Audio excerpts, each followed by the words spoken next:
Hey everyone, I'm Tammy. Welcome back to Prepper Watch, the news and reporting arm of preppingcommunities.com. I'm so glad you're here. Whether you are a seasoned prepper or you're just getting started, you're in the right place. And if you are into prepping, homesteading, and staying on top of the news and awareness that may impact you, your family, or your community, please hit like, subscribe, and ring that bell so you never miss a report.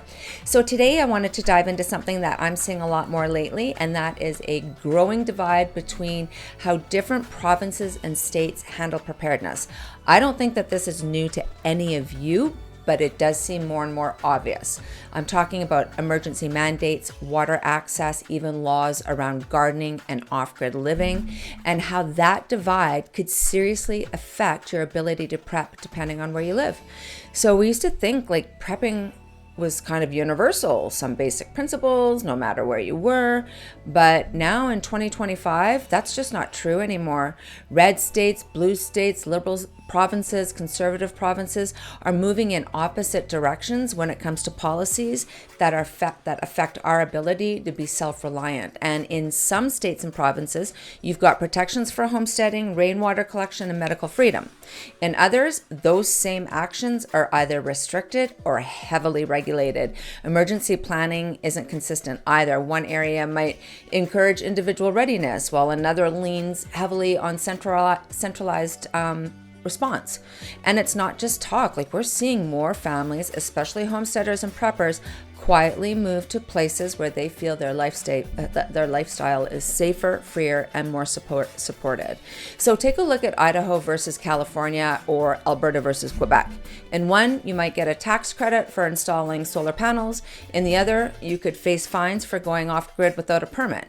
Some areas are cracking down on livestock rules, garden sizes, and even how much water you're allowed to store. Others are lifting restrictions to encourage resilience. It's not just about politics, it's about logistics and about whether you'll have the space, resources, and the freedom to do what you need to do when things go sideways. So, what does this mean for you and for me? Well, it might be worth taking a closer look at what's going on around you. Like, have you checked your local rules on things like water collection, raising animals, or emergency power? Sometimes it's those little bylaws that catch people off guard.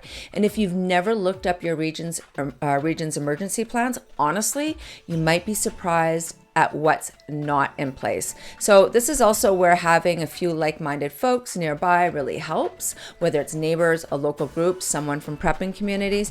You don't want to be totally on your own when something hits. Being prepared, to me, isn't just about storing food and gear. It's about knowing how much freedom you actually have to use when it counts. And that part really depends on where you live. If you're in a spot that makes prepping harder, don't stress. There are always ways to work around it, quietly, creatively, and smart. And that's exactly the kind of stuff that we love to share here. So I would love to hear from you. Have you noticed this divide in your region? Are local policies making it easier or harder for you to prep? Do you live somewhere where there are so many restrictions that you want to move somewhere else? Where are you thinking? Please drop a comment below. Head over to preppingcommunities.com and share your thoughts. And if you've ever found clever ways to navigate restrictions, please share them. We're stronger when we learn from each other. So for full sources, more in-depth articles, and the latest in news and awareness, please come visit us at preppingcommunities.com and Prepper Watch. There you can join local or topic-based prepper groups. You can create your own, share what's happening in your area, learn from other preppers and homesteaders, add your own Prepper Watchman report, and get real news free from censorship. Our Prepper Watch community is growing every day. Your voice helps keep us all one step ahead. So grateful for all of you. Thank you so much. So that's it for today. This is Tammy from Prepper Watch. Stay alert, stay informed, stay prepared, and whatever's coming your way, Prepper Watch, we have got you covered.